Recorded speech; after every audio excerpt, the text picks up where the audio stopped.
amigos? Soy Rodolfo Guerrero Martínez en este su espacio Coffee Law, donde hablamos de los diferentes temas del derecho en sociedad. Para mí es un placer saludarlos en esta saga de conversatorios online que realizamos con el propósito de analizar y reflexionar juntos sobre los temas de actualidad. Y justamente un tema de actualidad el día de hoy es saber cómo se va a dar esta aplicación de la justicia en línea, de la justicia digital.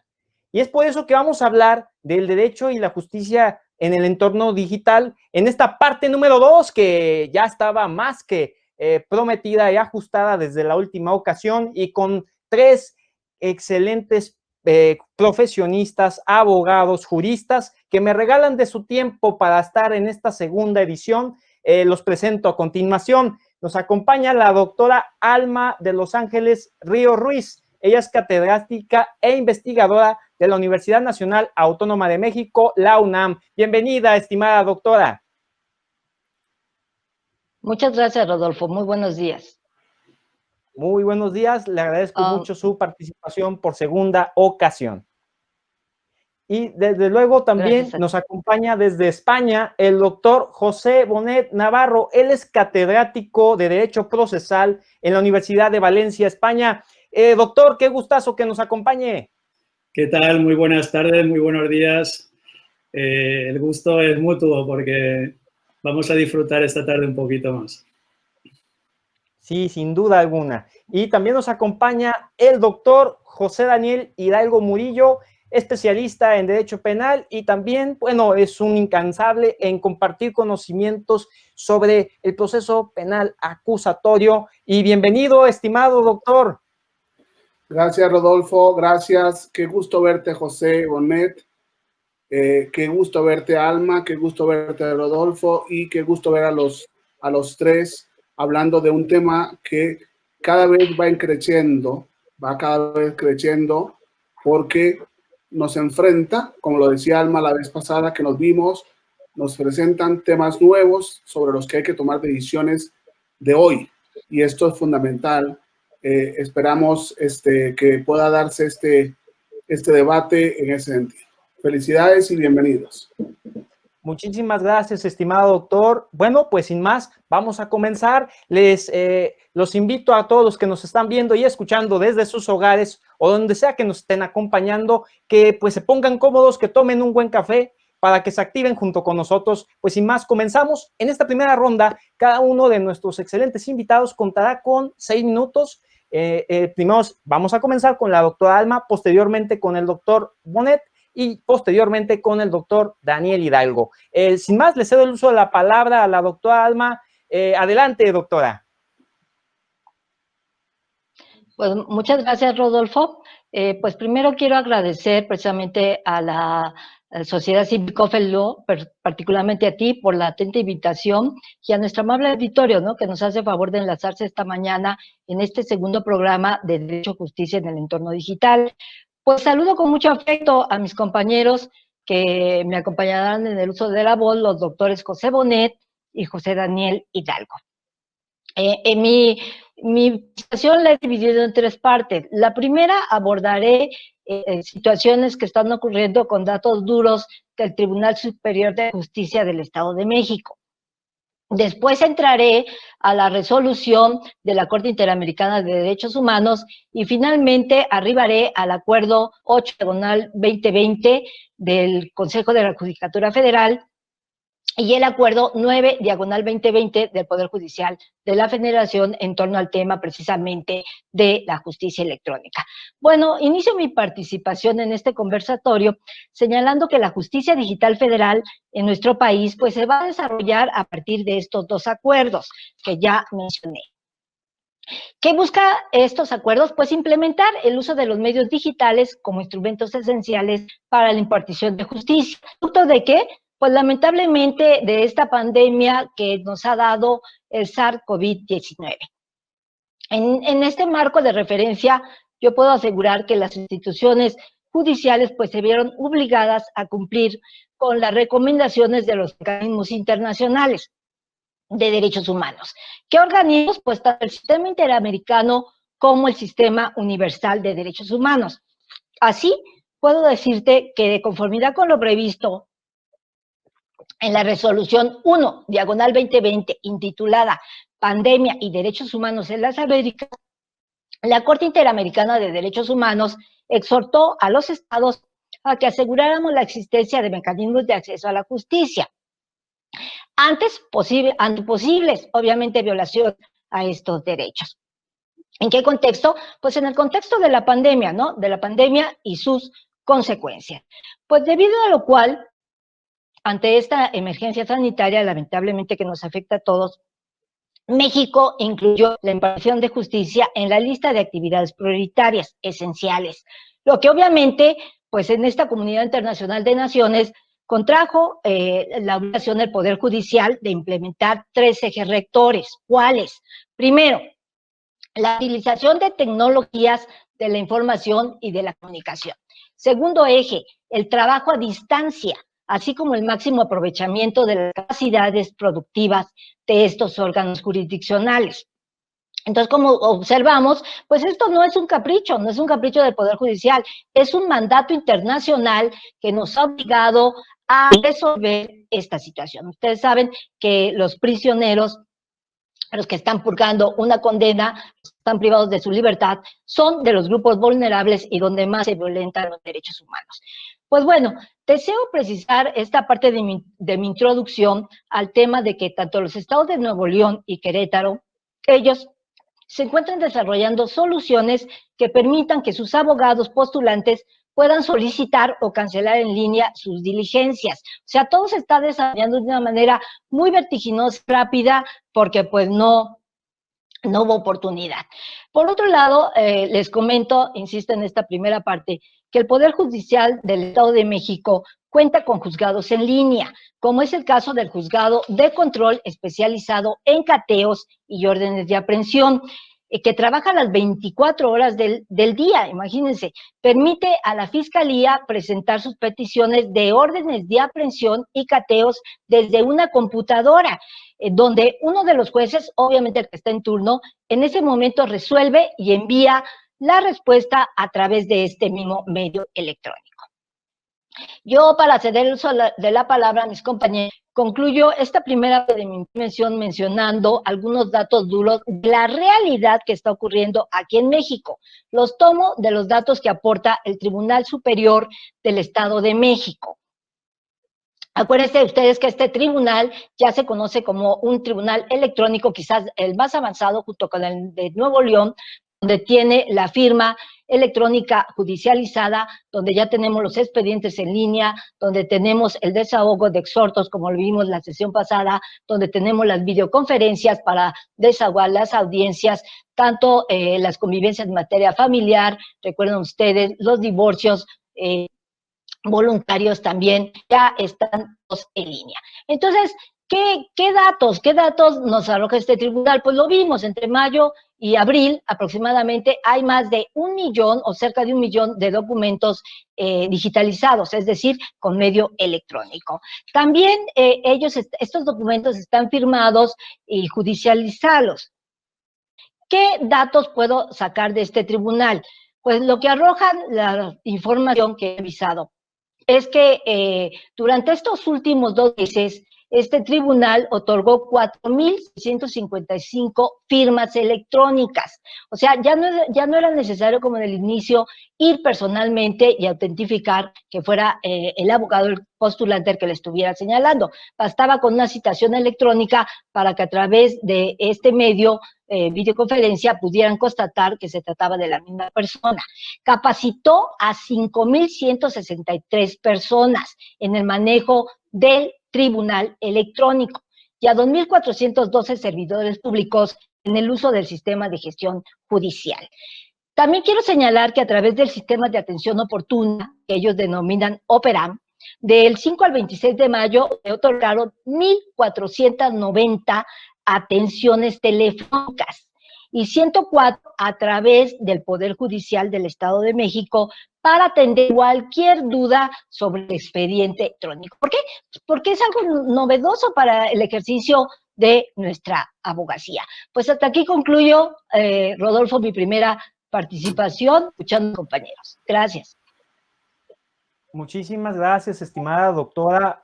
Es un importante exhorto a todos aquellos que se pongan a ver los datos duros, porque siempre se recalcan en estos espacios de opinión, de análisis, que hay muchas opiniones dando vuelta, pero aquí es importante traer los datos duros. Bueno, ahora, siguiendo con este hilo conductor de los temas que son importantes meter a colación en este entorno digital del derecho y la justicia, pues le damos pie a saber de la inteligencia artificial, que ya nos comentaba varios puntos de interés desde la primera edición de este conversatorio el doctor Monet, pero que por la ley de Murphy, que a veces se nos iba el doctor Monet, pero y ahora ya tenemos el gusto de ya no correr con esas improbabilidades y de escuchar bien cada uno de los puntos de la inteligencia artificial y el derecho. Así que sin más, doctor, estamos muy atentos a sus comentarios en estos 6 minutos introductorios. Adelante. Muy buenos días. Mi agradecimiento a Coffee Law por la invitación. Un gusto estar aquí, un gusto estar con mis compañeros, la doctora Alma, que no la conocía y para mí ha sido un importante hallazgo, una docente que todavía lleva más años en la docencia que yo, unos pocos más, pocos, pero algunos más que yo. Y a mi querido amigo Hidalgo Murillo, qué buenos momentos pasamos en Tijuana y esperemos pasarlos otra vez en otras ocasiones. Bien, un gusto para mí estar esta tarde aquí una vez más y espero esta vez no defraudar, aunque sea por causas de la línea. Has comentado que iba a hablar de inteligencia artificial. Si me vas a permitir esto dejarlo para la segunda parte. Ahora voy a hablar, porque creo que conviene deslindar algunos aspectos. En primer lugar, la situación a corto o medio plazo, la situación a largo plazo.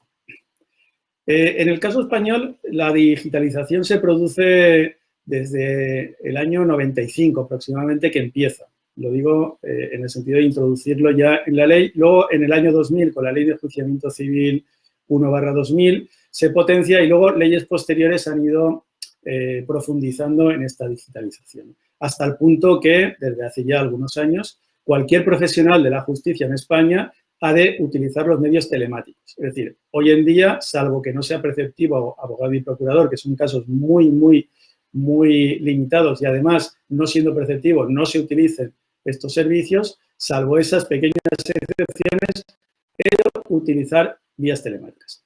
Ahora bien, eso es una cuestión, que se deban utilizar vías telemáticas. Y otra cuestión muy distinta es que seamos capaces de realizar juicios telemáticos. Es una cuestión un poquito diferente. En realidad, la digitalización, que en España se utilizan fundamentalmente el sistema LexNet, que es como un portal que pone en relación al órgano jurisdiccional con los profesionales y a través de los cuales van introduciendo sus demandas, sus documentos y se va gestionando. Esto es en la teoría, obviamente. En la práctica, este sistema se ha revelado con muchas limitaciones. La primera limitación es porque lo único que permite es introducir documentos digitales, es decir, a los efectos de, facilitar las relaciones entre el órgano jurisdiccional y el juzgado, aportar documentos y, en principio, distribuirlos. Lo único que se pretende, por lo tanto, o la única pretensión fundamental ha sido la de introducir los nuevos medios telemáticos digitales, ¿no? WhatsApps, PDFs, etcétera, etcétera. La firma electrónica necesaria y obligatoria para funcionar en los juzgados españoles. Ahora bien, esto problemas. Solamente voy a citar uno. Imagínense que se presentan documentos junto a la demanda, pero claro, los documentos son impugnados porque no están los originales. ¿Qué es lo que ocurre? Que hay que presentarlos con PDF y además hay que presentarlos en original. Hoy mismo los juzgados de Valencia había colas kilométricas, estaba leyendo yo en la prensa, de hasta 3 horas los abogados esperando en colas para presentar los documentos originales que ya habían sido presentados en PDF. ¿Hemos adelantado algo? Lo único que hemos hecho en ese sentido es aumentar burocracia. Entonces, claro, con la pandemia lo que ha ocurrido es que ha surgido la necesidad de realizar juicios telemáticos, de realizarlos a distancia. Y esto es una cuestión un poco diferente, porque para esto necesitamos otro tipo de soportes más avanzados y además hacen falta, por los medios y las ganas, ¿no? En realidad, que no se cuenta. Pues bien, con esto de la pandemia, pues llama la atención que en el caso de los órganos jurisdiccionales, en el decreto de alarma de 14 de marzo de 2020, pues a diferencia de lo que ocurría con otras administraciones, ni siquiera se llama a que se realicen juicios telemáticos. Sí que es verdad que con normas posteriores, y especialmente el Consejo General del Poder Judicial, así lo reclama. En la práctica, ¿qué es lo que ha ocurrido? Pues que a pesar de utilizarse vías telemáticas en principio operativas, que por cierto, con las líneas de Internet y las caídas que se producen, generaba grandes problemas hasta el punto que los procuradores llegaron a quejarse de este sistema telemático y llegaron a afirmar que se había detectado un aumento de infartos de miocardio entre los profesionales por la ansiedad que les provocaba los problemas que generaba este programa. Bien, dicho esto, pues, era insuficiente para poder realizar juicios telemáticos, porque la finalidad era otra. Claro, para realizar juicios telemáticos hacía falta contar con medios, y con medios suficientes como para que pueda haber una realidad virtual o una relación virtual que pueda asemejarse a una audiencia o a una vista, ¿no? Y además garantizando los derechos fundamentales, entre otros, garantizando la publicidad. No está claro qué es lo que pasa con la inmediación, con algunas de las cuestiones que genera. En fin, haría falta un poco de reflexión. Lo bien cierto es que a pesar de que, digamos que las vías de comunicación telemática entre los profesionales y el órgano jurisdiccional ya estaban introducidas y asentadas hasta el punto que no eran potestativas, sino que eran obligatorias, ni siquiera ha sido posible realizar juicios telemáticos, salvo algunas experiencias puntuales en algunos juzgados que, por cierto, han funcionado razonablemente. Entonces, bueno, esto es lo que necesitamos. Lo que necesitamos es vías de comunicación adecuadas, que no hayan caídas. Necesitamos reflexionar qué es lo que pasa o qué es lo que va a pasar con determinadas garantías, hasta qué punto están afectadas y si se pueden limitar. Hemos de garantizar la publicidad concretamente y luego contar con los medios adecuados tecnológicos que actualmente, pues bueno, en los órganos jurisdiccionales ni se cuentan en su totalidad ni tampoco se ha puesto el empeño suficiente. Y esa es un poco la situación caótica que se ha planteado en España y que nos ha provocado una situación de tener un colapso endémico en la justicia a sumarse otro colapso pandémico. Y con esto termino esta primera intervención y luego hablaré un poquito más de la inteligencia artificial. Muchísimas gracias, estimado doctor Bonet. Y bueno, ahora exponentes tales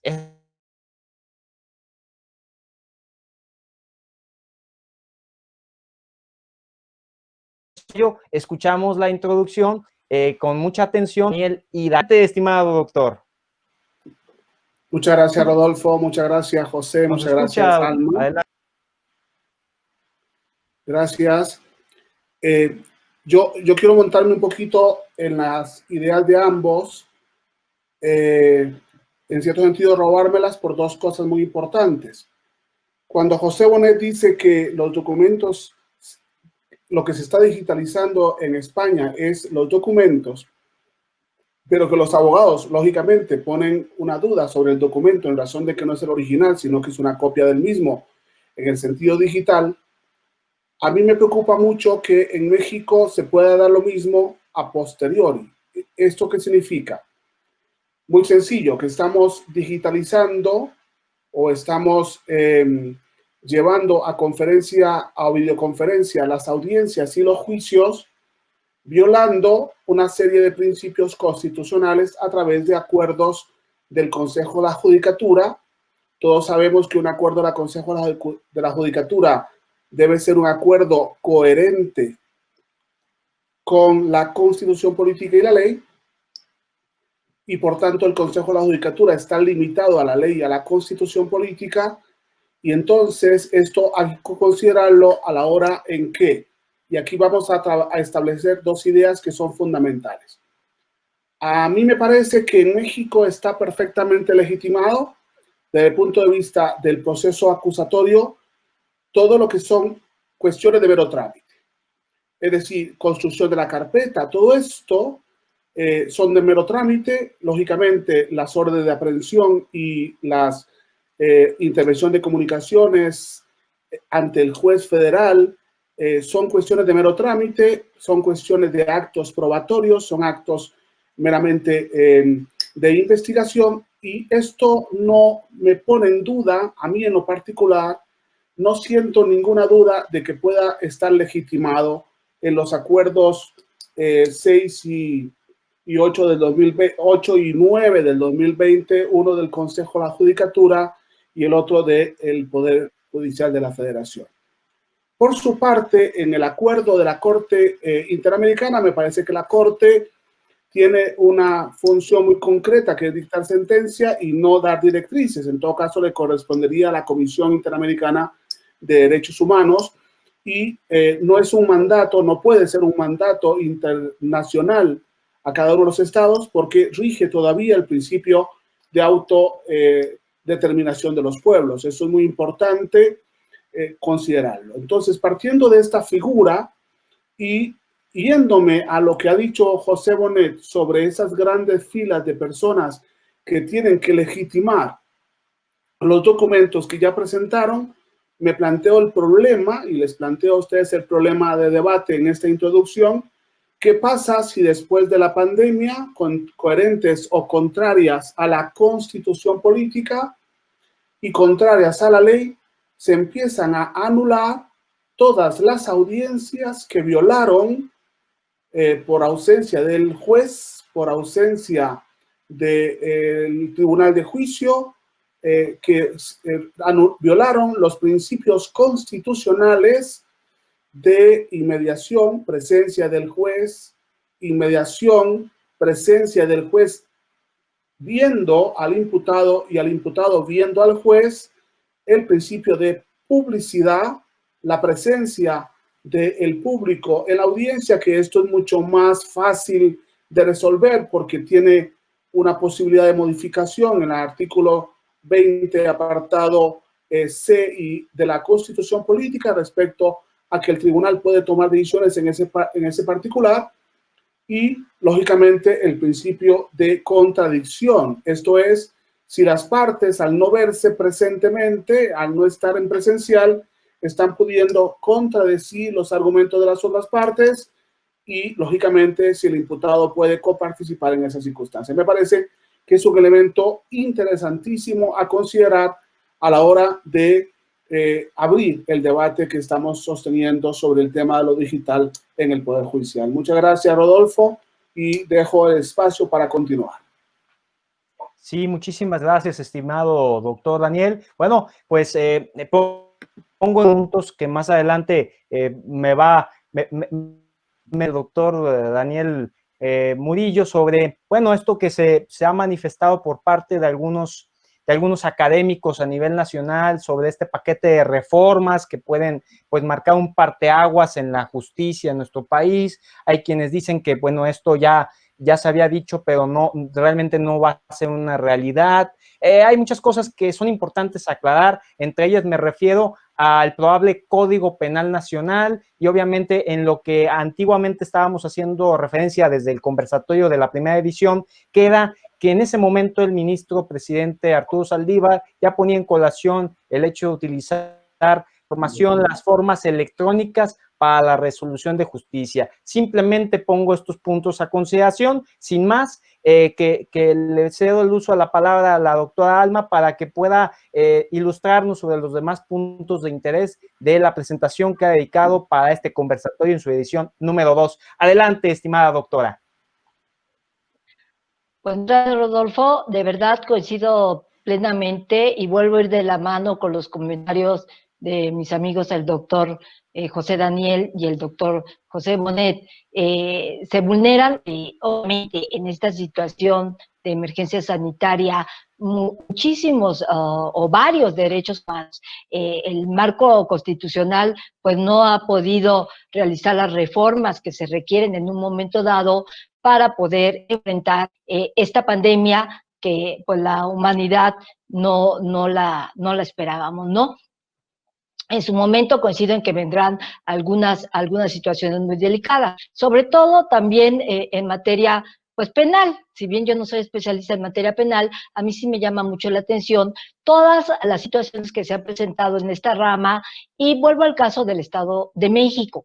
El Estado de México, fíjense bien, él habla de que a través del tribunal electrónico pueden darse los casos de personas detenidas, sentenciadas, imputadas, procesadas, peritos o testigos diagnosticados con COVID-19, que estas personas solamente podrán trabajar por telepresencia. O sea, no va a haber una situación de aproximación, estará a la sana distancia por telepresencia para evitar contagios entre los operadores del procedimiento y así, según esto, cumplir con lo previsto en la ley. Nosotros, lamentablemente, mi esposo es cirujano plástico, conocemos el caso de un amigo nuestro que estaba purgando condena por un delito de fraude en el reclusorio de X Estado de la República. Se infectó de COVID, salió al hospital, estuvo en el hospital 10 días, y lo regresaron al reclusorio ya nada más para que muriera. O sea, no pudo salir de esta enfermedad y murió en el reclusorio. Entonces, imagínense a cuántos no infectó estando esta persona privada de su libertad y purgando una condena. Bueno, sí me gustaría aquí escuchar el comentario de mi amigo penalista José Daniel, porque esto es un hecho real, esto no es un aspecto teórico, no es una utopía, esto sucedió y nosotros lo podemos documentar. Por otro lado, en materia familiar, vuelvo al Tribunal Superior de Justicia, que es donde encontré más datos.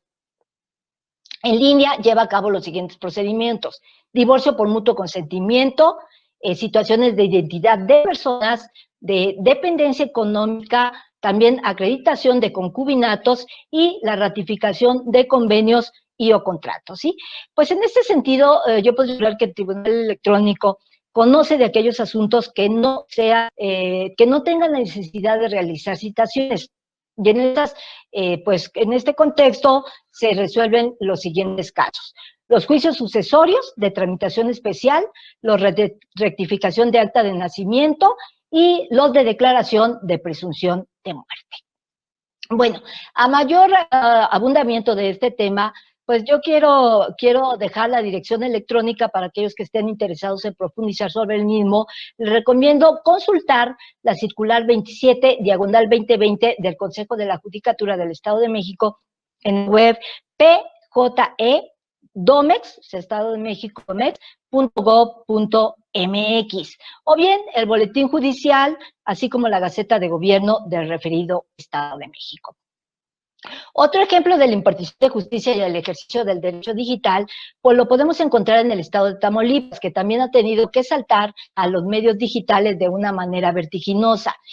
Ha resuelto a partir de estos medios conflictos relacionados con situaciones geográficas extensas, delitos de alto impacto, porque ustedes saben que Tamaulipas, como muchas regiones de nuestro país, tienen esta clase de delitos de delincuencia organizada, de narcotráfico, o sea, lo que llamamos delitos de alto impacto, y crearon una plataforma digital interna en la que pueden llevarse a cabo las audiencias virtuales desde los lugares más remotos de esa región, de esa entidad federativa.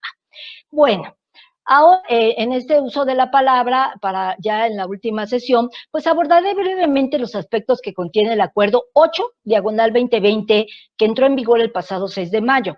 Este acuerdo del Consejo de la Judicatura Federal, pues únicamente daría trámite a los casos clasificados como urgentes, promovidos, bien dice el acuerdo, de forma física o de juicio en línea. ¿A través de qué? Pues de los abogados que contaran, o las personas que contaran con la firma electrónica. Incluso se anunció, acuérdense que ellos la llaman la firma electrónica certificada del Poder Judicial de la Federación. Se anunció que se reanudarían, por otra parte, y se resolverían los asuntos tramitados por esta vía electrónica, aún con antelación de aquellos que se hubieran presentado antes de que se estableciera esta emergencia sanitaria, siempre y cuando, dice el acuerdo, no existiera algún trámite pendiente que requiriese la presencia física o bien alguna audiencia, diligencia o notificación de lo que da cuenta de la posibilidad de la eficacia de este medio electrónico. Al mismo tiempo, este acuerdo da instrucción a los juzgadores, secretarios en funciones o encargados para que exhorten a las partes a continuar mediante el esquema de juicio en línea. O sea, ya está motivando a dar este salto, insisto, vertiginoso, en caso de que en la primera parte de actuación de un caso urgente se hubiera promovido en forma física. O sea, inició el asunto en forma física, pero ahorita por la situación se les está autorizando a que se vayan al medio electrónico. Por eso, ¿qué podemos decir? Que la Administración de Justicia ha iniciado una migración masiva en el terreno digital, de la presencia física hacia el terreno digital, donde los abogados postulantes que tienen firma electrónica y digitalizada o certificada, están en posibilidad ya de consultar sus expedientes, enterarse de las notificaciones, ver las resoluciones a través del portal de servicios en línea que está trabajando de una manera muy intensa en caso de no contar con dicha firma electrónica. Así lo establece el acuerdo 8/2020. Y además, a través de una promoción electrónica también se puede autorizar el ingreso a dicho portal. ¿Esto qué nos permite visualizar? Pues a corto plazo, tal vez una más pronta expertez en la impartición de justicia, ¿no? Y también, ¿por qué no? Incluso pudiéramos afirmar que alguna posibilidad de no estar tan vinculados con los aspectos de corrupción, ¿no? Ya para concluir esta participación, quiero señalar que este acuerdo autoriza, fíjense bien, a los magistrados y magistradas realizar sesiones por videoconferencia. Siempre, lo dice muy claro, que exista la óptima comunicación de audio y video, y simultáneamente entre todos los que intervienen en estos procesos. Además, obliga a que deben resguardarse y almacenarse especificando el número de expediente y el número de expedición único nacional, que lo llaman NEUM. O sea, tiene que haber un resguardo de todos y cada uno de los asuntos sesionados conforme a los esquemas tecnológicos que están ellos implementando.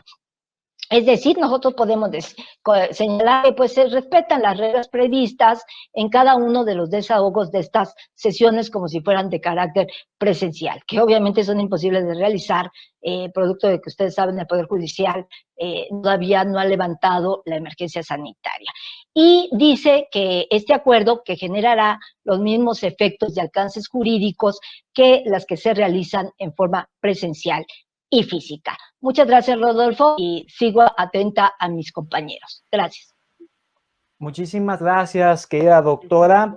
Bueno, a todos los que nos están viendo y escuchando, manifiesto sus saludos al doctor Daniel Murillo, también a la doctora Alma, le mandan muchos saludos, y al doctor Bonet. De América Latina también nos están saludando, de Guatemala, para ser precisos. A ver, puntualizando ahora sí, doctor, y en estos temas que siempre van involucrados, sin duda alguna, con lo que tiene que ver con la protección de datos y este progreso tecnológico, pues sería como abrir la caja de Pandora o también referirnos a infundir el terror, pero realmente no. Lo que queremos es provocar conciencia, y por eso pues hacerle el exhorto de que nos pueda profundizar así en esta etapa sobre la inteligencia artificial aplicada en el derecho, que para muchos piensan que pues todavía no ocurre nada en la materia, y podemos encontrarnos grandes sorpresas. Así que lo escuchamos con mucha atención.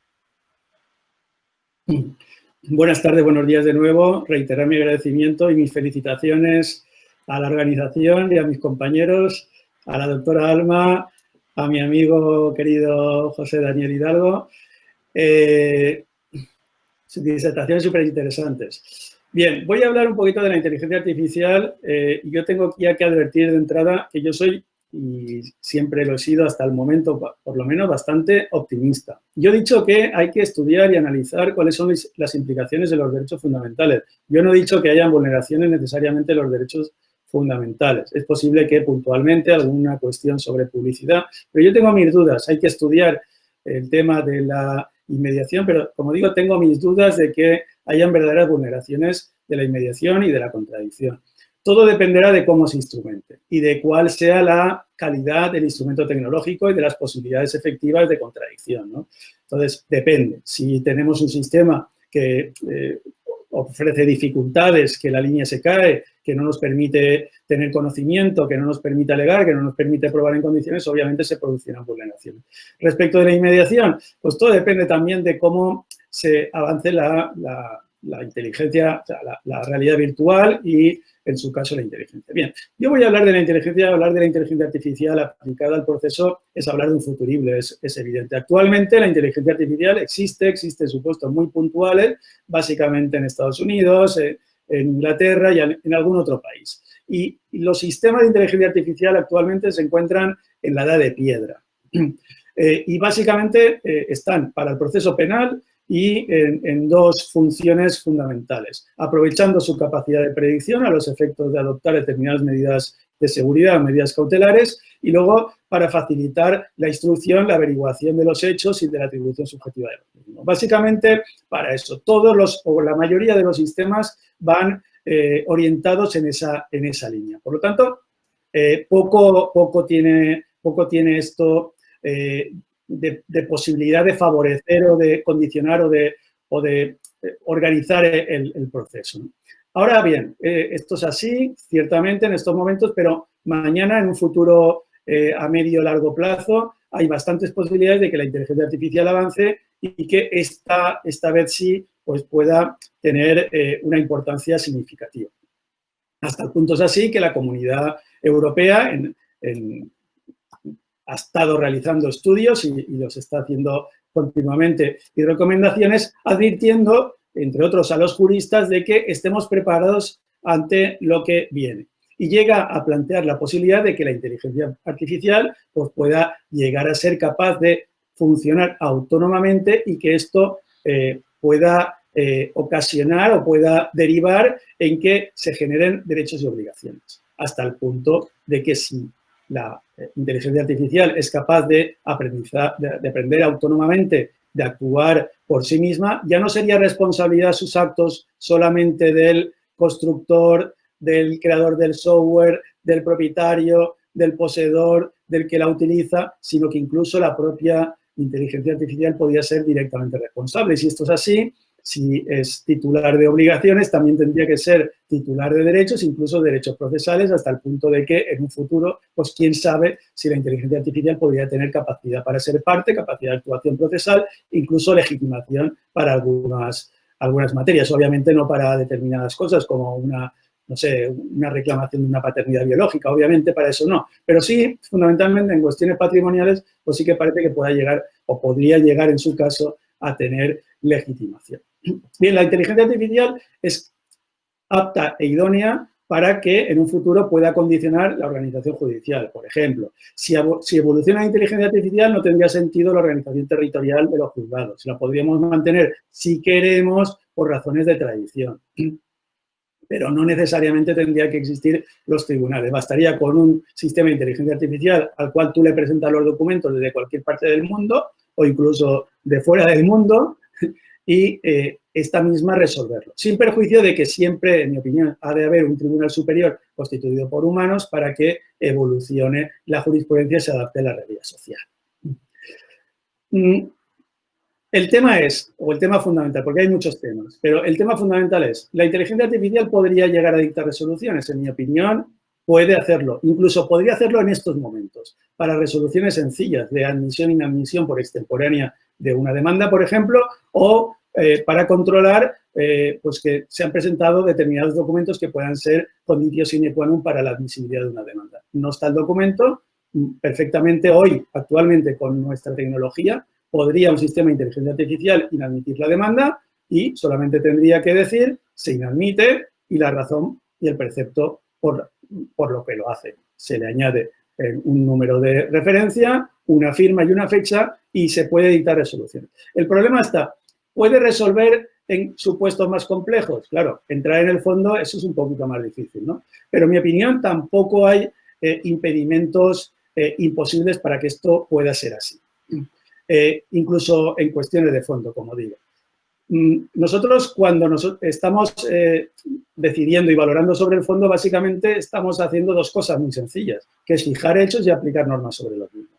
Para fijar hechos, bueno, pues las situaciones tampoco son tan complejas. O hay prueba o no hay prueba. O hay contradicción en los hechos o no la hay. Si no hay contradicción en los hechos, y ahora estoy pensando más en el proceso civil, si no hay contradicción en los hechos, pues ya los tenemos fijados. Si hay contradicción en los hechos, tendremos que ver si hay actividad probatoria o no. Si no hay actividad probatoria, ocurre lo mismo. Ahí empezaremos a aplicar normas de carga de la prueba. Si hay actividad contradictoria, tendremos que ver, bueno, si esa actividad contradictoria realmente lo es o no lo es. Si hay actividad probatoria y no es contradictoria, también pasa un poco lo mismo. Otra cosa sería el examen de su suficiencia, ¿no? Que eso sería un poco otra cuestión a valorar, ¿no?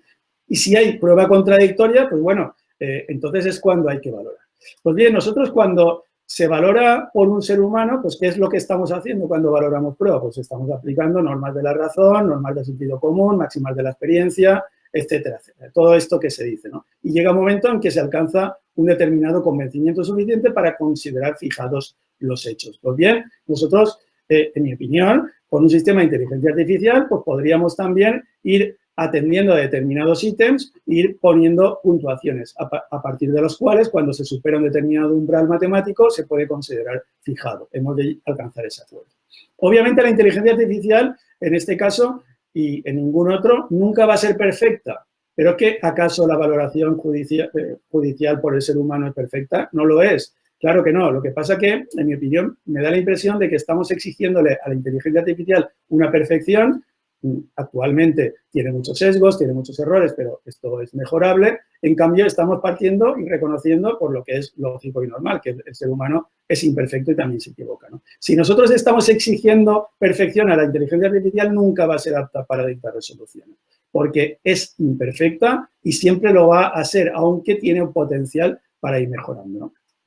Entonces, bueno, en el caso de que la inteligencia artificial pudiera actuar en este sentido, en un supuesto de pandemia como el presente, no hubiéramos tenido grandes problemas. Nosotros desde casa hubiéramos podido realizar audiencias con una reproducción de la realidad virtual, el propio sistema dicta la resolución y se notifica de forma inmediata. En mi opinión, con un sistema de inteligencia artificial avanzado funcionando, los procedimientos civiles, al margen de los penales, que la instrucción pueda durar un poquito más, y ya voy terminando, no deberían de durar ninguno más de un mes. Aproximadamente un mes todos los procedimientos. Porque si nosotros analizamos verdaderamente la duración y las dilaciones en los procedimientos, se producen justamente allá donde la inteligencia artificial tiene mucho que ver, en el reparto de asuntos, en el señalamiento de asuntos y en la notificación. Porque una vez se pone en marcha el procedimiento, y bueno, y los señalamientos, tener días para celebrar vistas, obviamente. Las vistas, de mi opinión, deberían de estar realizándose las 24 horas del día, los 365 días del año, ¿no? Siendo así, ya digo, los procedimientos no deberían de durar ninguno más de un mes, en ninguna de las circunstancias, incluso los supuestos más complejos. Los procedimientos en una instancia, otra cosa son en segunda instancia, ulteriores recursos extraordinarios, etcétera. Eso sería otra cuestión. Pero en principio, los procedimientos deberían de durar lo que señala la ley, porque la ley está pensada para que los procedimientos duren eso. Los procedimientos y el tiempo se ha de ocupar en el ejercicio de los derechos fundamentales. Informar, alegar y probar, básicamente. Y luego para que el juez resuelva. Y al final, en mi opinión, la inteligencia artificial servirá para aquello que ya future. En el procedimiento, el tiempo es más que oro, es justicia. Y efectivamente, en mi opinión, la inteligencia artificial podría suponer justicia en ese sentido. Y lo dejo en este momento, en este estado, sin perjuicio de que puedan haber algo posteriormente comentaré. Muchas gracias. Muy importante e interesante, doctor, todos los puntos que nos comparte. Me viene mucho a la mente, haciendo un pequeño paréntesis, pues aquella obra presentada por a quien mencionan como el gurú de la abogacía, me refiero a Richard Susskind, con su libro Online Course, The Future of the Justice. Y bueno, se me hace muy interesante poner esto a colación en este conversatorio. Bueno, sin más, le cedo ahora el uso de la palabra. Hablábamos antes de iniciar sobre estos rumores, ¿no? De esta probable aplicación del Código Penal Nacional y de otra serie de consideraciones. Dialogaba con el doctor Daniel Hidalgo y bueno, como digo, hay muchas opiniones dando vuelta, pero otras cosas son los hechos y son las realidades. Entonces hay que establecer la claridad en todo esto. Doctor, sin más, le cedo el uso de la palabra y pues muy atentos a lo que nos va a compartir. Gracias, Rodolfo. Gracias. Mira, con respecto a los proyectos de reforma, olvídense, no existen. Se presentaron en enero del 2020. No hay más proyectos, lo cual simplemente estamos sacando digitalmente una información falsa de unos proyectos que, si bien es cierto, se introdujeron al Congreso en enero. Luego el Congreso los enfrió por una problemática de revisión de intereses y quedamos o se quedó de que se introducían de nuevo, y los que han salido ahorita a la luz, según consultaba ayer con mi amigo Camilo Constantino, son los de enero del 2020 y por tanto no son nuevos proyectos de reforma ni de la Constitución Política, ni del Código Procesal Penal, del Código Nacional de Procedimientos Penales, ni tampoco de el proyecto de Código Nacional Único Penal. Eso es un tema. Entonces me parece que si me voy por este lado me iría a es que dice fulano y es que dice sutano. Entonces mejor salto a referirme al tema tan valioso que ha sostenido Alma y José.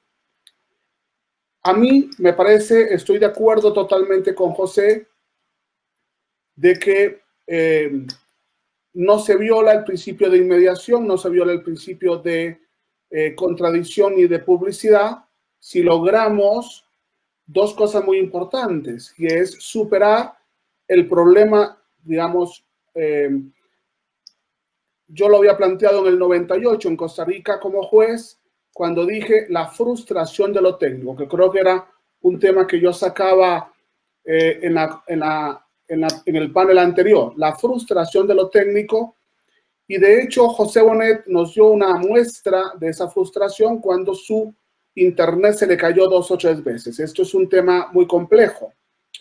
Lógicamente, estábamos limitados al tiempo que nos daba Rodolfo y por tanto no pudimos resolverlo. Es lógico que si yo tengo que dar una conferencia o tengo que hacer un juicio oral y ese juicio oral se me cae el internet, pues puedo levantarlo y continuarlo. A pesar de principios muy importantes como el principio de continuidad y el principio de concentración. Es decir, sí es muy importante volver a rescatar esta idea de José Bonet de la vez pasada en el tema de la calidad de Internet y la calidad del encuentro digital. ¿Cuál sería la calidad? Yo, analizando esos datos fuertes de Alma, diría que a posteriori tendríamos que estudiar cuáles de estas audiencias que se han celebrado en todo el país y también en el Estado de México han violado la presencia del juez, por ejemplo, el principio de inmediación, cuáles de ellos requerían, como parte de la estrategia del defensor, el principio de publicidad, y cuáles de ellos el principio, lógicamente, de contradicción de los medios de prueba a la hora de resolver. Creo que es un tema muy importante a estudiar, ¿no? Y de hecho, mi parte negativa era viendo esa fila de abogados que decía José Bonet, que estaban autenticando un documento que ya había sido presentado, y entonces esto nos va a pasar. Es decir, lógicamente los abogados no van a estar contentos con que hayan condenado a su cliente o que para los fiscales hayan absuelto al imputado. Como tenemos ahorita el gran problema de los maestros de todas las escuelas que se quejan de que sus alumnos pues copiaron en los exámenes por vía digital, etcétera. Es decir, yo creo que tenemos un problema de antes, un problema de ahora y un problema ad post. Después, principalmente con los recursos posteriores. Sí hay que considerar dos variables importantes. Una es que los principios no están, como he repetido muchas veces, no son principios que están en la Constitución Política, perdón, en el Código de Procedimientos Penales, sino que están en la Constitución Política. Es decir, que para poder resolver en contra de ellos no se requiere de un acuerdo del Consejo de la Judicatura, ni tampoco un acuerdo del Poder Judicial de la Federación, sino o una circular del Tribunal de del Estado de México y menos un planteamiento de la Corte Interamericana, sino que se requiere de una reforma constitucional. Eso es una primera idea que hay que considerarla muy bien, sin dejar de considerar, lógicamente, esa calidad de Internet y esa calidad del encuentro digital, por un lado. Y por otro lado, tratando de entender cuáles fueron los medios que se utilizaron, desde a dónde, por ejemplo, estaba el imputado en la audiencia, si lo estuvo rodeado de soldados o de policías en una celda que le privaba de libertad, si pudo comunicarse con su abogado defensor. Es decir, hay un montón de realidades muy propias. Para esto me gustaría analizar despacito un estudio serio que hacía una conferencia Jordi Ferrer Bertrán y Micael Otarufo, cuando decía que hay procesos que facilitan la oralidad, como el juicio oral, como el proceso penal, el proceso familiar y el proceso laboral, a veces el proceso agrario en el lugar de los hechos, y hay procesos que son muy documentados y por eso tenemos que hacer una diferencia importante. Yo no veo peligro en que un proceso civil mercantil se pueda realizar completamente digital, al modo como hacía ver José Bonet, pero me da mucho miedo que digitalicemos ese encuentro del imputado inocente, ese encuentro del imputado chivo expiatorio, ese encuentro del imputado en el que hay línea de gobierno que no puede enfrentar los ojos del juez.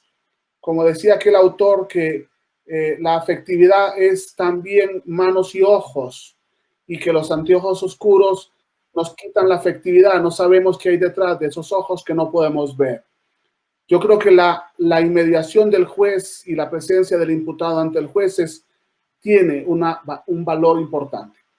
No olvidemos que México introdujo en el artículo 554 de la reforma parcial del Estado de Nuevo León la videograbación de las audiencias.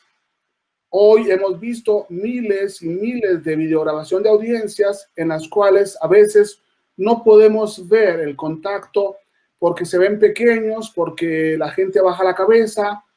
Es decir, sí tenemos que apuntarnos al proyecto de inteligencia artificial de que nos habla José Bonet, pero no ignorar que hay principios que tienen un objetivo procesal.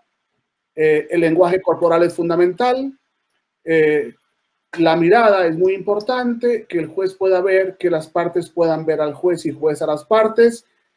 En el derecho penal me parece importantísimo y, lógicamente, esto no solamente depende de la sala, del lugar, sino también de la calidad del sitio en que se encuentre el imputado, el sitio en que se encuentre el defensor del imputado, la comunicación entre el imputado y el defensor y el imputado, y la contradicción de las partes que se pueda realizar. Yo hoy he visto que produce más la frustración de lo técnico, que muchas conferencias se caen porque no funciona el internet o porque no funciona la computadora o la laptop o la tablet de cada uno de los que estamos interactuando, y esos son elementos que al final van a producir una posibilidad de nulidad de una audiencia y por tanto de una sentencia. Esas son las cuestiones que tendremos que considerar al final. Entonces, resumo. Hay procesos que pueden ser escritos, hay procesos que deben ser orales o pueden ser orales, hay momentos del proceso que pueden ser escritos, hay momentos del proceso que pueden ser orales, y tenemos que distinguir entre lo que es mero trámite, que nos permite en el mero trámite, lógicamente, documentar la gestión de las partes, y lo que es el principal, que sería, por ejemplo, la audiencia de control de detención o de imputación en el modelo procesal mexicano, y finalmente el juicio oral en presencia de todas las partes. Les dejo, me apunto a tu idea, José, que conste que me apunto, pero tenemos que ir viendo lo antes y lo después, porque los abogados les encanta luego impugnar, ¿no? Están de acuerdo, pero al final impugnamos todo lo que resuelvan los jueces, entonces producimos una repetición de lo mismo. Muchas gracias. Muchísimas Daniel, tengo que compartir los comentarios que nos hacen llegar todos los amigos que nos ven y nos siguen desde las controversiales redes sociales. Isabel Gutiérrez dice, saludos al doctor Bonet. Sí, dice, concuerdo con el punto del doctor Daniel Murillo, dice, el punto de la mediación a través de la efectividad de las personas imputadas. Se tendría que hacer una legislación para la nueva normalidad jurídica. De Reina Briz, saludos, abrazo afectuoso a la querida doctora Alma de Los Ángeles, saludos al doctor Daniel Murillo. Bueno, pasamos a esta etapa que es la conclusión. Sabemos que nunca queremos acabar un ejercicio de este calibre por los excelentes invitados que son cada uno de ustedes, doctores, doctora, pero bueno, 5 o 6 minutos para su conclusión. En este caso, pues ya le cedo el uso de la palabra, doctora, no le robo más el tiempo, le escuchamos. Muchas gracias, Rodolfo. Bueno, pues ya por obviedad de tiempo no me dio oportunidad, pero someramente diré algunos aspectos que comprende el Acuerdo 9, diagonal 2020, del Poder Judicial de la Federación, relacionado precisamente con el uso de las tecnologías de la información y los asuntos de su competencia. Recuerden ustedes que el 8 diagonal 2020 alude a las controversias constitucionales y a las acciones de inconstitucionalidad. El otro, pues, alude ya al expediente electrónico que tiene que ir acompañado también con el expediente en físico y la necesidad de que las partes cuenten precisamente con la firma electrónica certificada que otorgará el Poder Judicial de la Federación, a efecto de que puedan promover, recibir notificaciones, consultar expedientes, interponer recursos, ¿no? En este mismo acuerdo, en el artículo 2, pues habla de documentos digitalizados, documentos electrónicos, expediente electrónico, firma electrónica, entre otros muchos aspectos. También señala que en esto la Corte es competente para conocer al mismo tiempo del expediente digitalizado como del expediente impreso, y que ambos tendrán que contar con la firma a efecto de que tenga los mismos efectos jurídicos, ¿sí? Entonces, presentados en forma física con la firma autógrafa y en forma digital con la firma electrónica. ¿Para qué? Para no perder valor probatorio, perder valor probatorio y sobre todo que traiga implícita la leyenda manifiesto bajo protesta de decir verdad por vía electrónica, que el documento digitalizado respectivo es copia íntegra e inalterada del documento impreso. Quiero señalar que estos acuerdos son muy, muy amplios. Por síntesis y capacidad de tiempo, pues la verdad no nos da mucha posibilidad de entrar por completo al estudio de las mismas.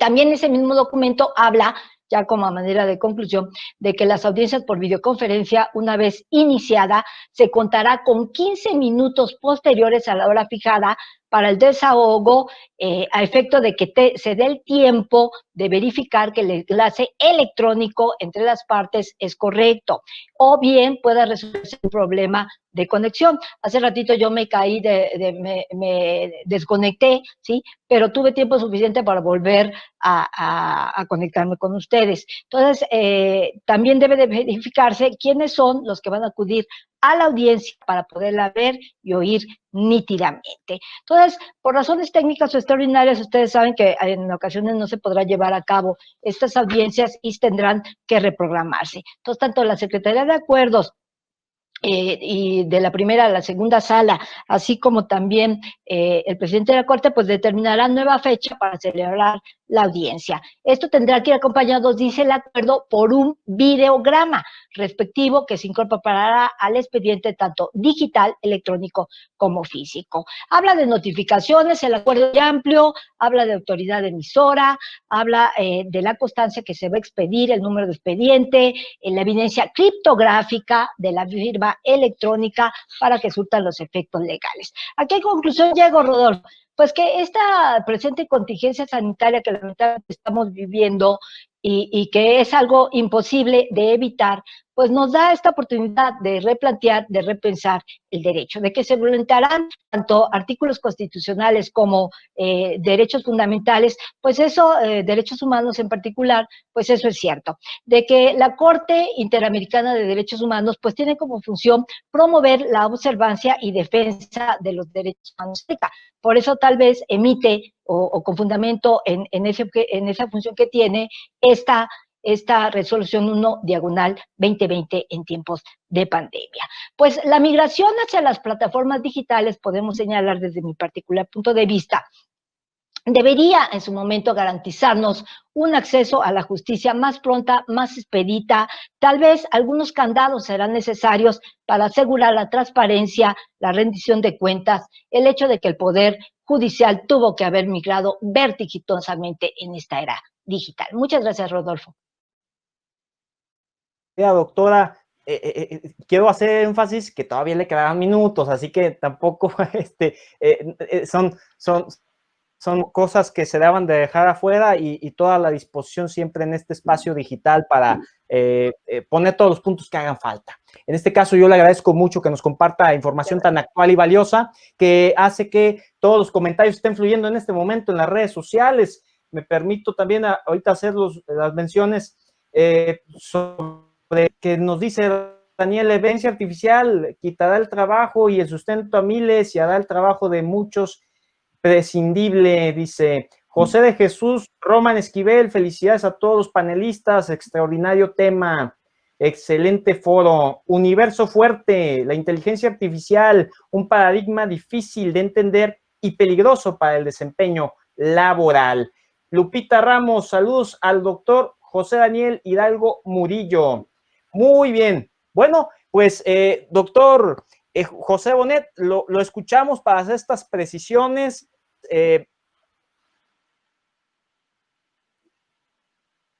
Con la venia. El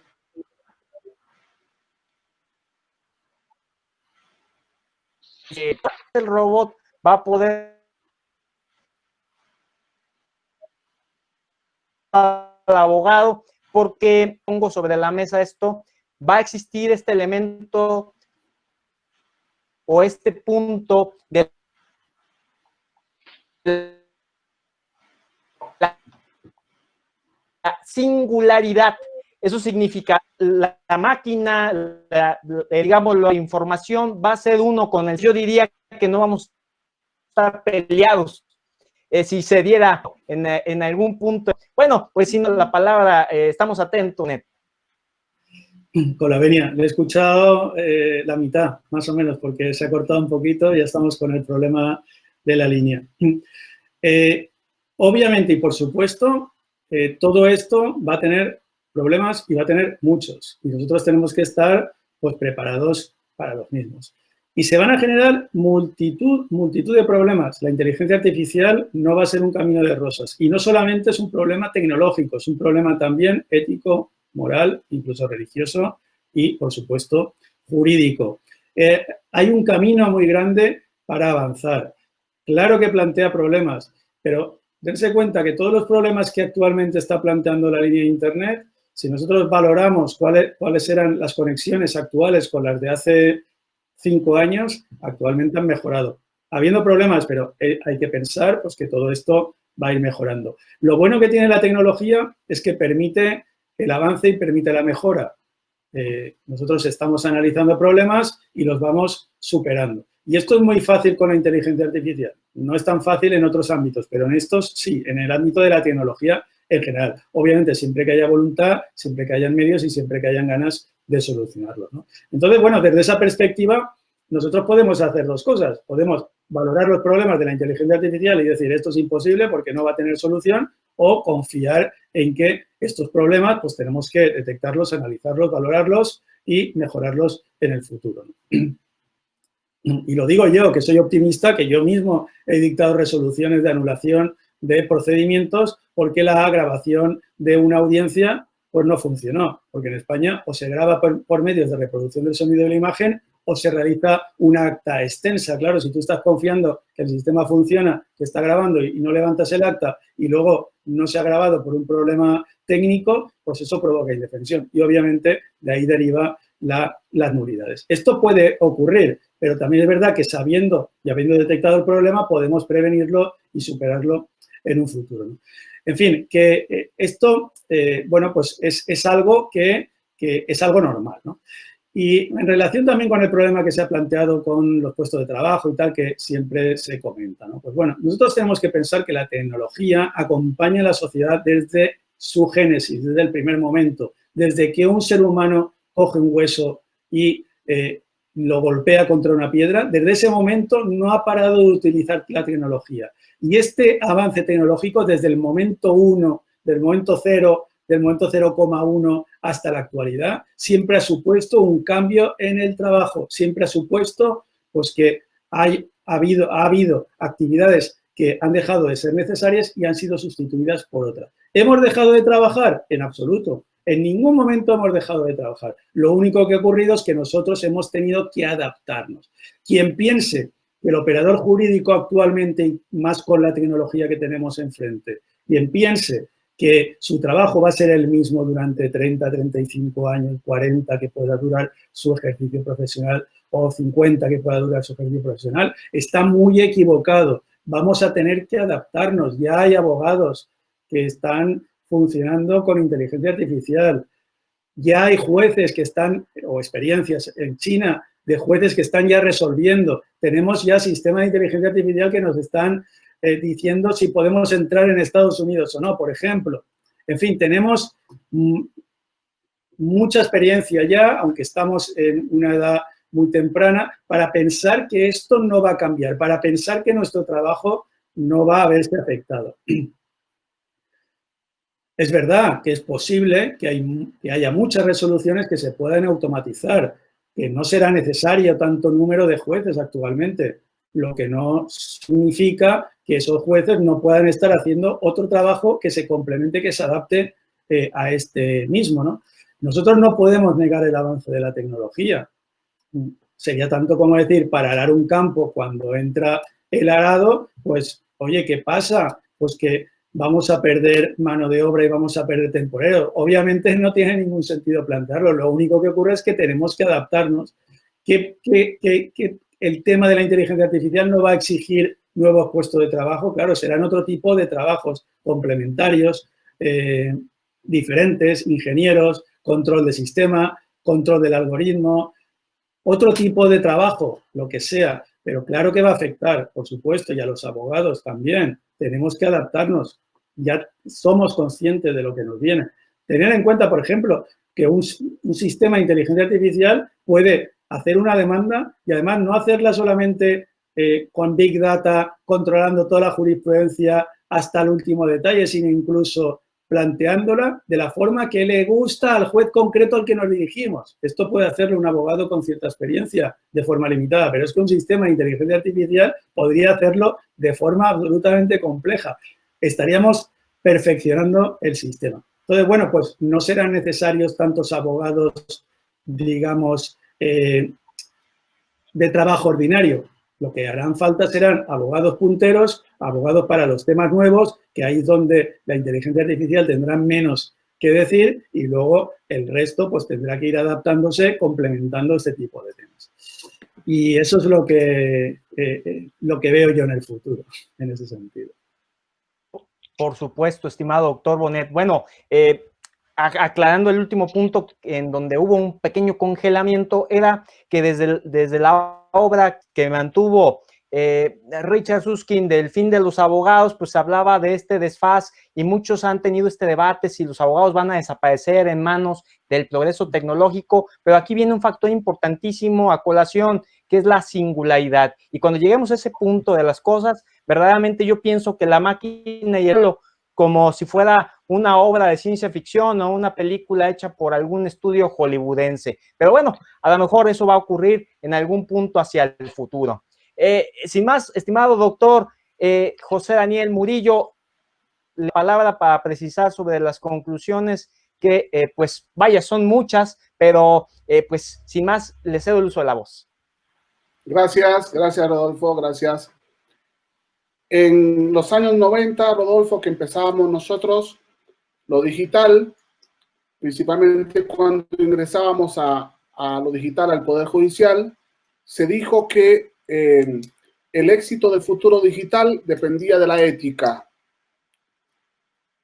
Y nosotros hemos cometido ya 2 errores éticos en México. El primer error ético es que los profesores universitarios, cuando están dando una clase digital y tienen el cuadro abierto de todos sus alumnos, le sacan foto a ese cuadro y lo exhiben en Facebook, violando la protección de datos. Usted sabe que en lo digital, pues, nos encontramos un alumno que está en pijamas, el otro está comiendo, el otro está cambiando el bebé, y él se exhibe ante el maestro, pero no se exhibe ante lo que nosotros queremos exhibirlo, que sería hacer público las fotos y las vestimentas y el modo en que están nuestros alumnos en una clase y que se están exhibiendo a un profesor de confianza, y nosotros le tomamos fotografía y exhibimos una serie de 10, 14, 20 fotografías y a veces 4 o 3 en donde se ven circunstancias que no tienen por qué exhibirse. Y la segunda es, ya hemos cometido un segundo error, que es que los abogados, creo que lo decía la vez pasada y quería repetirlo, violando la ley también, el 218, están subiendo a la red parte de las audiencias, parte de las partes, cuando resulta que tienen que cuidar la reserva de lo digital, de lo que se está produciendo en la videograbación. Llamo la atención a esto porque es un tema que tenemos que analizarlo en un montón de variables, y esas variables nos lleva a que el futuro de la era digital que decíamos en los 90 lleva a que en el año 2020 ya estamos en la era digital y que la pandemia nos ha forzado a entrar, es decir, nos ha quitado la timidez y nos ha forzado a entrar. Yo creo que José Bonet debe estar muy contento porque todo lo que él viene diciendo en los últimos 10, 15 años, por fin lo logra. El gran beneficiario de este tema importante ha sido tú, José, y te felicito porque venías hablando hace mucho tiempo de un tema que enfrentamos ahorita en el 2020 y que lo tuvimos que enfrentar y acelerar gracias a la pandemia, en el sentido bueno la palabra, aunque ha sido una desgracia desde el punto de vista de la cantidad de muertes que hemos tenido en todos los países. Pero ¿qué ocurre? ¿Dónde dice bien abajo el tema digital? Cuando no somos éticos. Cuando no somos éticos. Y si ya hemos tenido 2 variables antiéticas en México, por lo menos, que sería exhibir las fotografías de nuestros alumnos en las clases, o exhibir en el Facebook o en las redes sociales nuestras audiencias de las que hemos ganado, porque no ponemos las que hemos perdido, me parece que ahí hay ya un cuestionamiento ético fundamental que podrá llevar al fracaso a muchas decisiones. Como decía Alma, necesitamos una legislación digital y por tanto en esa legislación digital vamos a tener que poner demasiados candados por culpa de la falta de ética de los abogados. Muchas gracias, termino acá. José, qué gusto haberte visto de nuevo. Alma, qué gusto haberte conocido por estos 2 momentos. Y Rodolfo, muchas gracias por la invitación. Muchísimas gracias, estimado doctor Daniel. Bueno, pues esto lo hago por tradición en este espacio, después de, entre comillas, haber agotado los puntos, porque siempre hay para muchas otras ocasiones posteriores, que seguramente voy a tener el grato honor, al igual que la distinguida audiencia que nos ve y nos escucha en estos momentos, de volver a repetir este encuentro con tan distinguidos juristas. En este caso, la recomendación que le pueda dar a cada uno de ustedes, a la comunidad que nos está viendo en estos momentos, que probablemente sean estudiantes de Derecho, muchos probablemente sean ya abogados litigantes y muchos otros académicos de distintas universidades de México y de América Latina. ¿Algún exhorto, algún comentario, algún libro que le recomienden a los que nos ven y nos escuchan. Iniciamos contigo, estimada doctora Alma. Bueno, pues muchas gracias, Rodolfo. Ya para finalizar mi intervención, yo quisiera comentar, coincido plenamente con lo que dijo mi amigo el doctor Miguel, también, perdón, José Daniel, y en el sentido de que la protección de datos personales sí debe ser muy delicada en el manejo de las redes sociales, en el manejo de la digitalización de las redes digitales, de que hay que tener mucho la formación ética, que lamentablemente algunas personas, yo no creo que sea por desconocimiento, violentan estos datos personales que hacen definitivamente a través de una foto a un sujeto identificable, completamente identificable, en donde pues por X, Y o Z circunstancias no desea ser visto en esas redes sociales. Y que la tecnología, pues en estos momentos ha tenido que lanzarse muy vertiginosamente por parte del Poder Judicial, tanto federal como estatal, que estamos un poco atrasados, bastante atrasados, que no esperábamos este salto tan estrepitoso. Y por parte del doctor José Bonet, pues coincido con él plenamente. En China está el famoso robot digital de Choufao, que significa derecho pequeñito, ley pequeñita, donde da precisamente asesorías a los ciudadanos en un lenguaje claro, ¿no? En China encontramos ya los tribunales virtuales, los tribunales cibernéticos, como en otras partes del mundo. Entonces, sí, no dudo, incluso como tú lo dices, Rodolfo, que lleguemos a ese grado de algún día tener la mutación de robot, mente humana, ¿no? Hoy todo ya lo hacemos a través de los medios digitales, el Facebook Live, que les gusta, las plataformas Blackboard, Model, Zoom, todo lo que tenemos, la inteligencia artificial de los famosos teléfonos celulares, que al hacerle una pregunta, el teléfono celular contesta si yo le pido información sobre, por ejemplo, el acuerdo que les gusta este último 9/2020 del Poder Judicial, pues el celular me va a dar informes sobre el mismo, ¿no? Entonces, la tecnología, el software está avanzando mucho más rápido que la protección jurídica que podemos tener al hardware. Y pues quiero agradecerte a ti esta atenta invitación, a mis compañeros que han disfrutado muchísimo el enriquecimiento de sus pláticas en el uso de la voz, y a mis amigos que esta mañana se hicieron favor de conectarse con nosotros. Muchas gracias, Rodolfo. Muchísimas gracias, doctor Alma. ¿Pero algún libro que les recomiende a los que nos ven y nos escuchan? Pues mira, yo quisiera recomendar, ahora sí, como decía, alabanza en boca propia, vituperio, quisiera recomendar un libro que escribimos algunos maestros de la Facultad de Derecho y de otras entidades, que se llama Las nuevas tendencias de la enseñanza del derecho en la era digital. Se encuentra este libro en medio electrónico en la página http://enlace www.enlacejurídicoacadémico.com.mx, en donde precisamente, .com nada más, no lleva el MX, repito, http://enlacejurídicoacadémico.com. En ese libro, desde diversos puntos de vista, se está analizando cómo se debe formar al jurista del siglo XXI, bajo qué principios, contra qué se va a enfrentar, pues contra plataformas digitales, medios electrónicos, inteligencia artificial, justicia electrónica, en donde hoy por hoy y desde hace más de casi 40, 50 años es una realidad, ¿no? La inteligencia artificial data de 1957, por primera vez cuando se usó el término, ¿no? Entonces, no es algo reciente, y las tecnologías y medios digitales van avanzando. Esa sería mi recomendación de este libro que salió a principios de este año. Muchísimas gracias, querida doctora Alma. Doctor Bonet, pues algún libro que le recomienda a los que nos ven y nos escuchen, no sin antes recalcar, como ya lo dijo la doctora Alma en torno al comentario del doctor Daniel Hidalgo, referente a los derechos humanos, derechos digitales, también nombrados por los que estamos en el gremio de derecho informático, que concierne a la confidencialidad, a la integridad y a la disponibilidad de los datos. Bueno, lo escuchamos, estimado doctor José Bonet.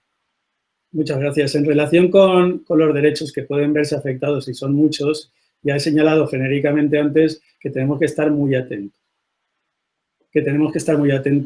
A lo que a lo que pueda ir ocurriendo. Y tenemos que valorar pues todos los problemas que pueden generarse, desde problemas con la protección de datos, por supuesto, ese es uno de las claves, pero no solamente eso, tenemos que estar valorando cuáles son el ejercicio en general de los derechos fundamentales, porque nosotros el foco lo hemos de poner en la protección fundamentalmente del ser humano y en que todo esto redunde a favor del ejercicio de los derechos, no para limitarlos. Obviamente todo tiene un coste, eso está claro.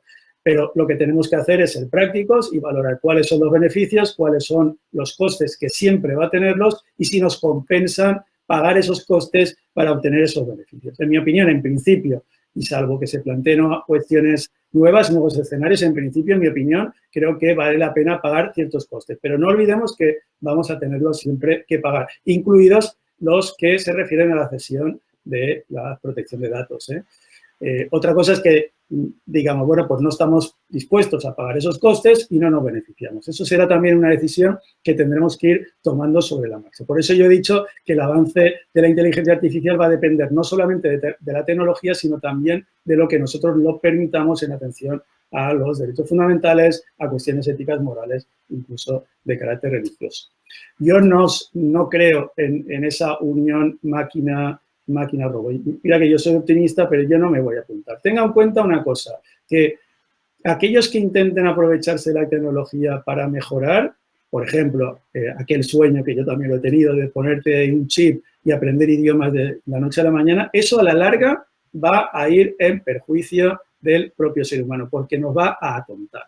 Y al final, ¿qué es lo que ocurrirá? Que las clases poderosas podrán acceder a esos medios tecnológicos y a la larga quien no haya accedido será quien haya desarrollado la inteligencia y al final quien superará a estos que se han aprovechado de la tecnología. Es decir, yo por ahí no. Yo creo que es mejor continuar en lo natural, en principio, sin perjuicio de que obviamente hemos de aprovecharnos de la tecnología, pero siempre con límites.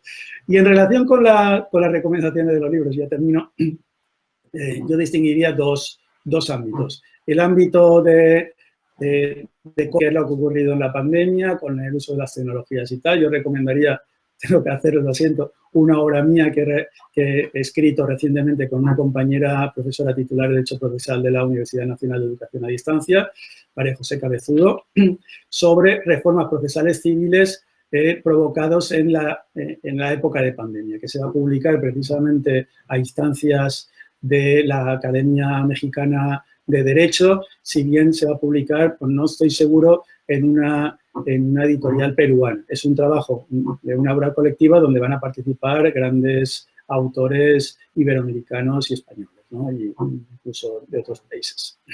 Eso en relación con esta parte. Y luego, en relación con la inteligencia artificial del futuro, son muchas las obras, sobre todo son muchas las obras que se están en estos momentos realizando. Me consta ya que hay unos cuantos profesores que están trabajando sobre esta materia y es posible que nos encontremos con muchas sorpresas, ¿no? Pero yo en estos momentos recomendaría dos obras. Primera, el famoso libro que en lengua castellana creo que es la única que existe sobre esta materia, Inteligencia Artificial y Proceso, de Jordi Nieva, obviamente, y también un trabajo un poco anterior, que es de mi autoría, sobre el tema de la inteligencia artificial, aunque no lleva este nombre en el título, que era algo así como era un poco largo, de la tramitación electrónica al procedimiento con robots autónomos o algo así.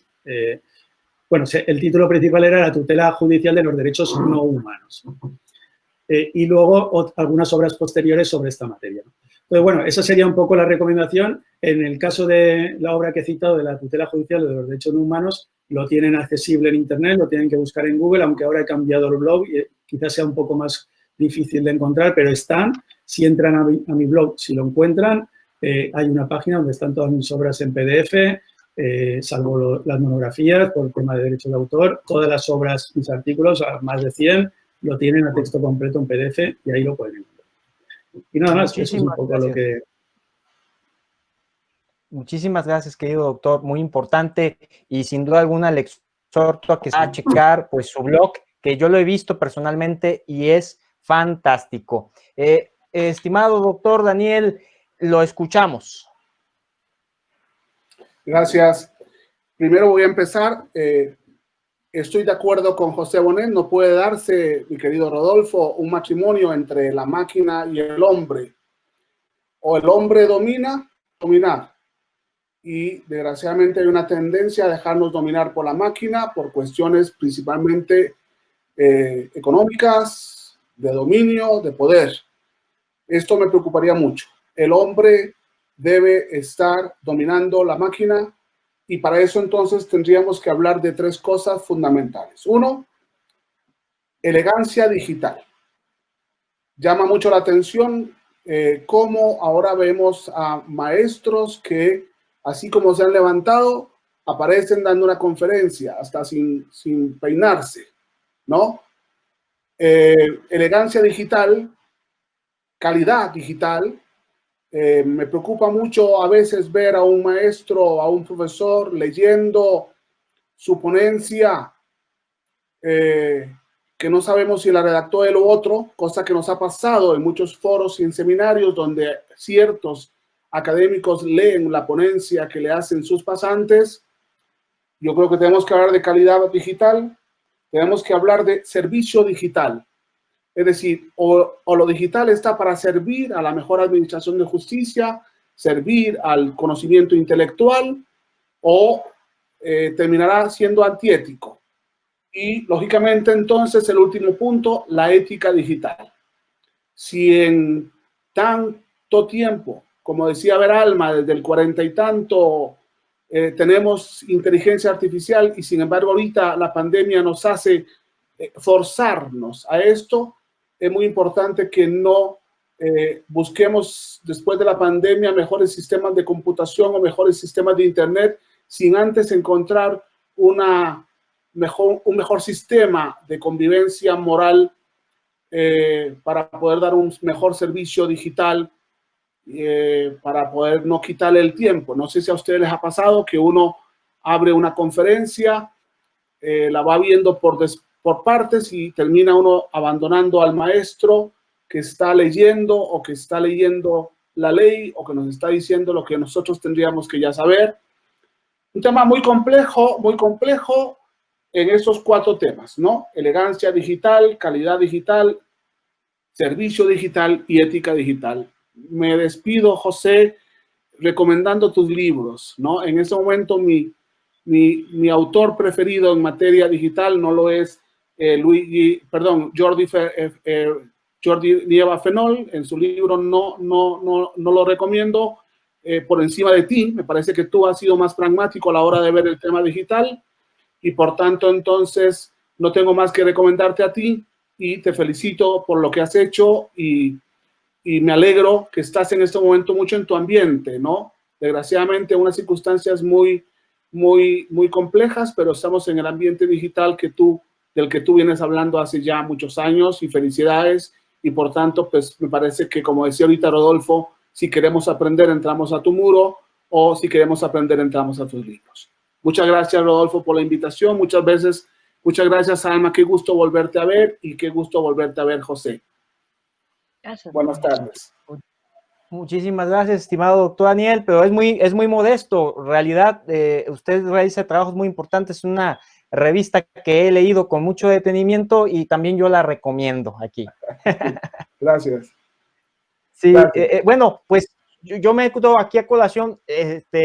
Yo no sé si se vaya a dar el matrimonio entre el hombre y la máquina, simplemente son comentarios que se emiten por parte de muchas personas que estudian el tema. Y creo que es importante recalcar que todo esto nos va a llevar también a otro de los temas que ya han sido publicados por algunos medios electrónicos, que es los neuroderechos, aquella carencia de libre albedrío que se da por parte de las personas nadie está tomando decisiones por el poco criterio que hay, por pues de alguna manera el estado de confort con el uso de las tecnologías de la información y comunicación. Ya veremos en qué plano va a acabar todo esto, pero por lo pronto todas las personas que nos han estado viendo y escuchando agradecen el tiempo que les han estado dedicando en esta edición número 2 del Conversatorio de Derecho y Justicia en el Entorno Digital. A usted, doctora Alma, a usted, doctor José Bonet, y a usted, doctor Daniel Hidalgo Murillo. Así que muchísimas gracias, les agradezco mucho la atención y bueno, pues no quedo más que agradecer a cada uno de ellos, a la doctora Alma de Los Ángeles Ríos Ruiz, que es catedrática y doctora investigadora por parte de la UNAM. Muchísimas gracias, estimada doctora Alma. Gracias a ti, Rodolfo. Gracias a mis compañeros, doctor Bonet, leeré con mucho interés sus obras, que ya he leído algunas, y a mi amigo, que fue muy humilde, también coincido contigo, José Daniel. Muchas gracias. Y también al doctor José Bonet, catedrático de Derecho Procesal en la Universidad de Valencia, España. Muchísimas gracias por estar aquí, doctor José Bonet. Pues muchísimas gracias por la organización y por haberme dado la oportunidad de compartir con ya mi antiguo amigo y mi nueva amiga, profesora Alma, y contigo también, por supuesto. Y ya está, muy contento. Muchísimas gracias, estimado doctor José Bonet. Doctor Daniel Hidalgo Murillo, que es especialista en Derecho Penal, entre muchas otras características que lo distinguen. Estimado doctor, muchísimas gracias. Gracias. Me despido también de Juan Carlos, que es el que está detrás de bambalinas. José, qué gusto verte, Alma, qué gusto verte, Rodolfo, muchas gracias. Y creo que tenemos un gran reto para este siglo XXI en México. Muchas gracias por llamarnos y convocarnos, Rodolfo. Muchísimas gracias, pues estaremos en contacto. Esperemos que muy pronto se pueda volver hacia esta nueva realidad, pues post-COVID, estén organizando algo de forma presencial. Pero mientras ese momento llegue, atentos con organizar algo en donde me regalen su tiempo y su disponibilidad, si están de acuerdo. Un gusto. Claro que sí, por mi parte. Por supuesto. Muy bien, pues agradecerle a todos los que nos están viendo y escuchando. Cuídense mucho, recordando que aquí en Coffee Law pues nos regalan grandes juristas, grandes expertos en la materia su tiempo para compartirlo con todas y todos ustedes. Cuídense mucho, un afectuoso y gran abrazo a la distancia.